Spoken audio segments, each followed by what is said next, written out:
Good afternoon, everyone. We are starting a new chapter today, 9.1, titled Scatter Plots. I'm going to make this a two-part video, so this is part one, just because there is a lot of information in here, and I want to make sure we cover it all. There's the learning goal for you, so if you need to pause the video at this time to write it down, go ahead and do so. Basically, we want to know how to construct a scatter plot and identify clusters, outliers, and any association, not just linear, but that's basically our main one. So let's go ahead and jump into it. What is a scatter plot?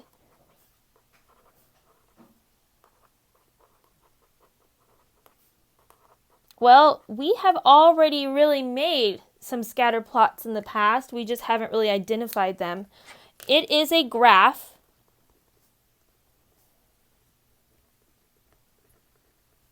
that shows a relationship. Whoops, that S came out kind of weird.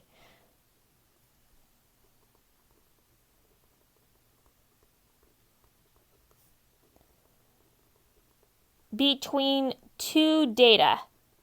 And usually those data are made up of X and Y.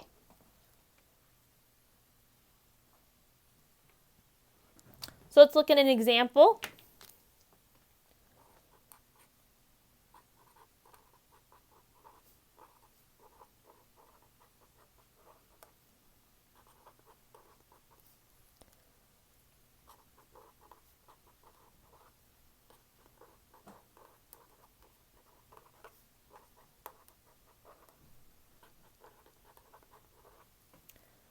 Make a scatter plot for the following data table. This actually came straight from your book. This is number 7 on page 376. So if you don't want to copy this down, you can from the book later. They gave you average price here. I'll put average, shorten it. And then they put number sold. So, sorry, I know my table's kind of small here. And then we've got some values. 22, 152 were sold at a price of 40. 94 were sold at a price of 28. 134 were sold at a price of 35. 110 were sold. A price of 46, 81 were sold. So not that many, and we didn't even need that last box. So let's go ahead and graph it. I don't have graph paper with me, but you know what they say, you can never trust a teacher who uses graph paper. They're always plotting something.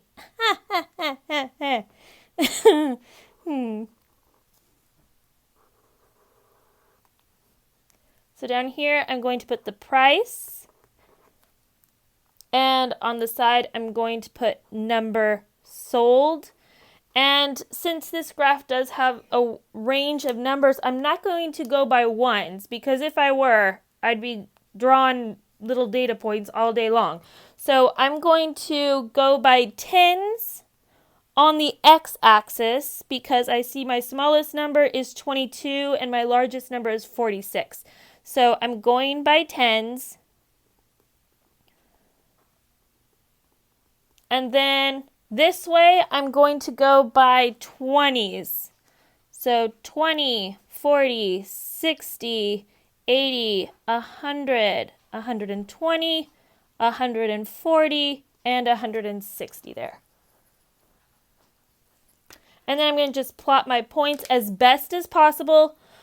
So 22 is somewhere close to 20, and 150 would be almost to 160, like right here. And I'm going to do the same thing with 40, 94. You can only eyeball it. You can't really be exact on these because we don't have our graph paper, but that's okay. We'll make it work.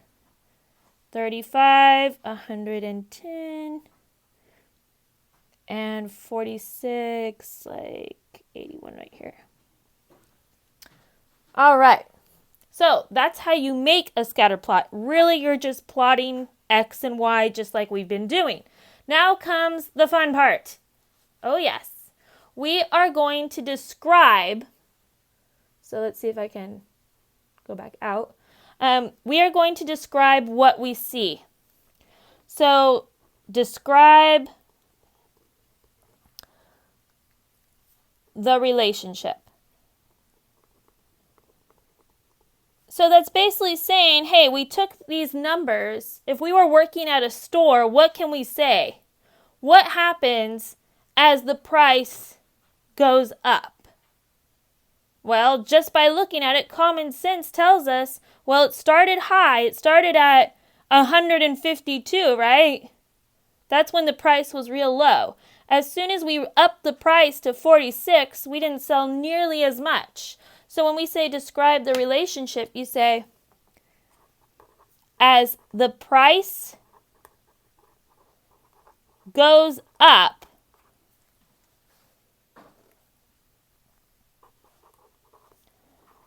the number sold goes down. So what does that mean? In math terms, how do we describe this relationship in short? We say as the price goes up, the number goes down, but we can also see almost like an invisible line going through these. And you guys should already be thinking, oh no, we're going back to that? Yes, we are. This is almost a linear relationship. You would say this is it a linear association?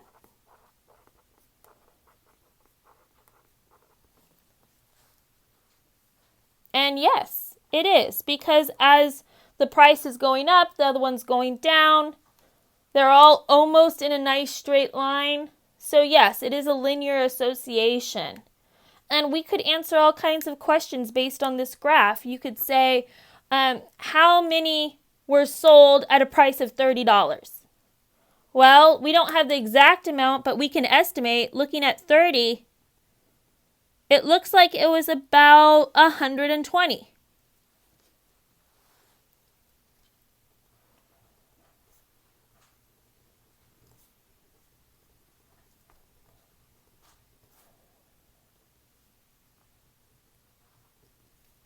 And you could say, we don't know for sure. We're going to do some math later to find out that exact number. But if we're just using our graph, we can say a lot. We could also find out, well, when 100 were sold, how much did it cost? Well, when you look at 100, it was a little more than 30. So you could say 34, 33. We don't know the exact. Okay, so there's part 1 of our chapter 9, 9.1.